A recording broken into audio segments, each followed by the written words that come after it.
This is Chapter 2 in your SPSS Basics 5th edition.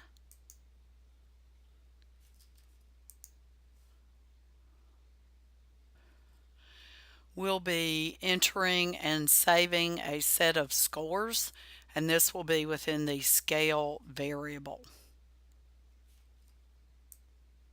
So our learning objectives for this chapter are learning how to start SPSS statistics, being able to distinguish between numeric data and string data, being able to distinguish between the variable view and the data view in the data editor. We will learn how to name a variable, how to give the variable a label, and how to enter scores for a scale variable. Obviously, that means ratio or interval if you think back on our lesson from Chapter 1. Then you'll also learn how to save the data file and close SPSS statistics. Now, starting SPSS statistics may be a little different in your version of SPSS or the operating system. I believe that we will be working in version 25 or 26.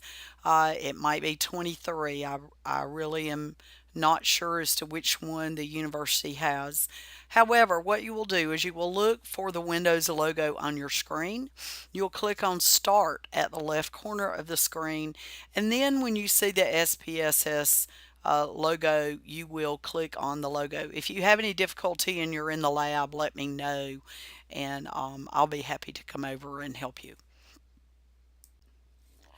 Okay, once you have opened SPSS, what you will see is you will come to the Welcome to SPSS page. And after this, you'll probably see where it has in here what you're going to want to do.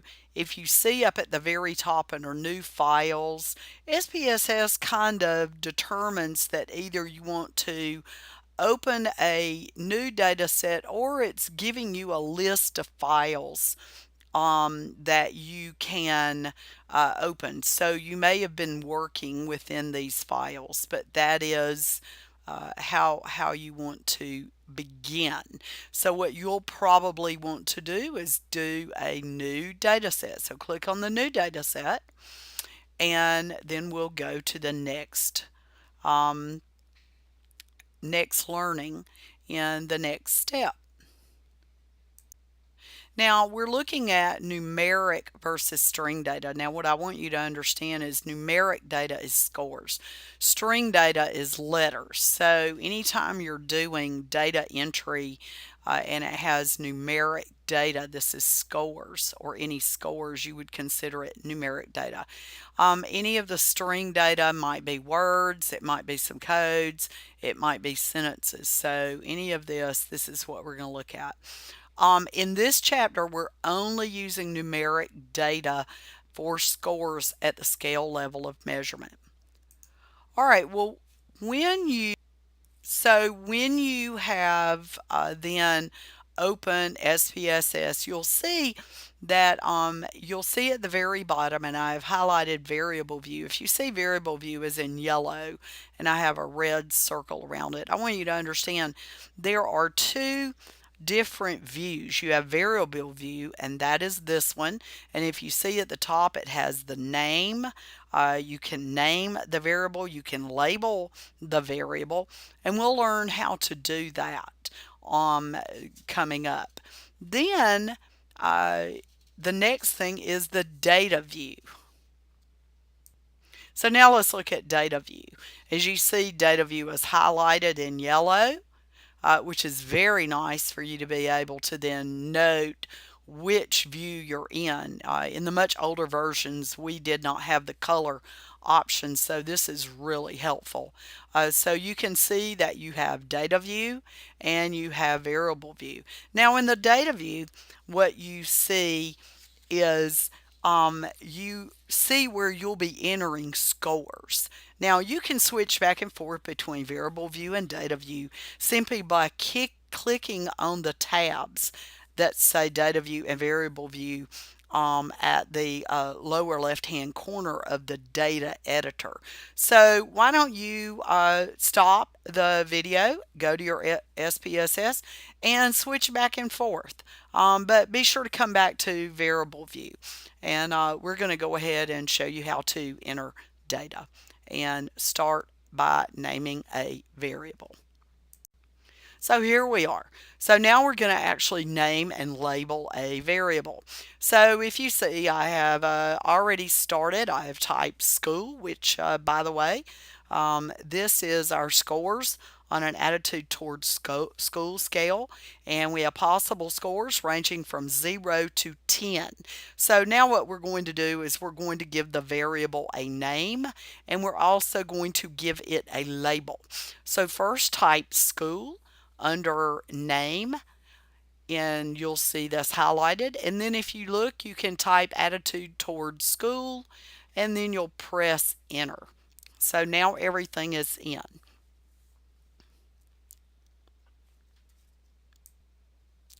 Now we're going to enter our scores for a scale variable. And if you see, we're now in the data view, and if you see up at the top, we actually have the label school. And if you notice, it has a little ruler beside it. One of the things that's really cool is this is actually telling you that this is a scale variable right now. So let's look at this. What we'll be doing is we will simply be entering the data. Now, by default, SPSS just assumes that you're putting data in at the scale level of measurement. And because we are doing scale variable this time, there's nothing else that you'll have to do.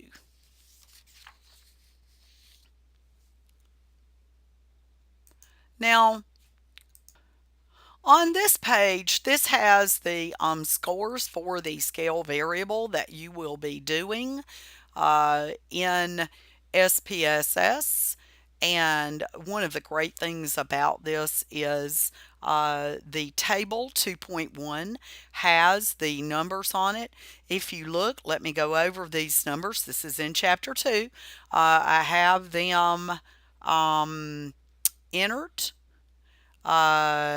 and you can look at, now this is a different number set. If you'll look, this is a different number set than what your table 2.1 says. I'm actually using a different textbook so that you can see how to do this, but you will go back to the textbook that you have been given, and you will enter the data from yours. Now the numbers will be different, so don't be concerned about that. However, as you see, I have entered the scores and I have put them in, and you can see the scores that have been included. Okay, so just put those down, and then you can tab each one. You can tab and you can see how they look.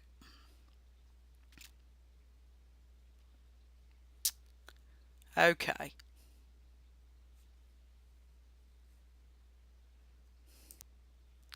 Now, the next thing that is really important for you to do is to check for accuracy. You need to check your entries. So go back to your SPSS, look at your table 2.1 again, go through the scores and check them. Now is the time to check, not after you figure out or find out that your answers are incorrect.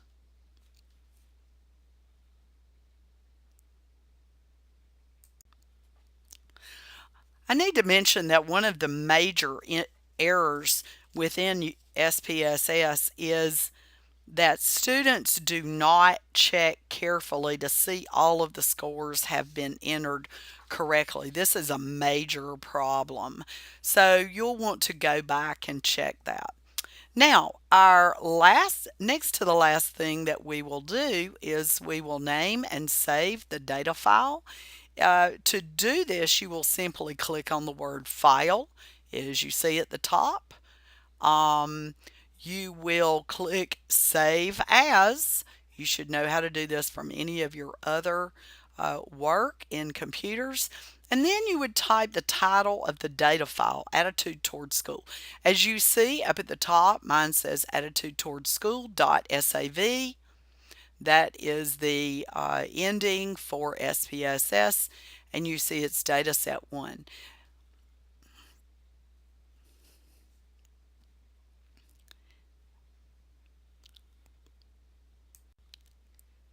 Now at this point we are done, and what you will want to do is close your SPSS by clicking on the box with the X in the upper left of your Mac, or upper right, which I'm on a Windows operating system, so you would click on the upper right Windows corner of the data editor.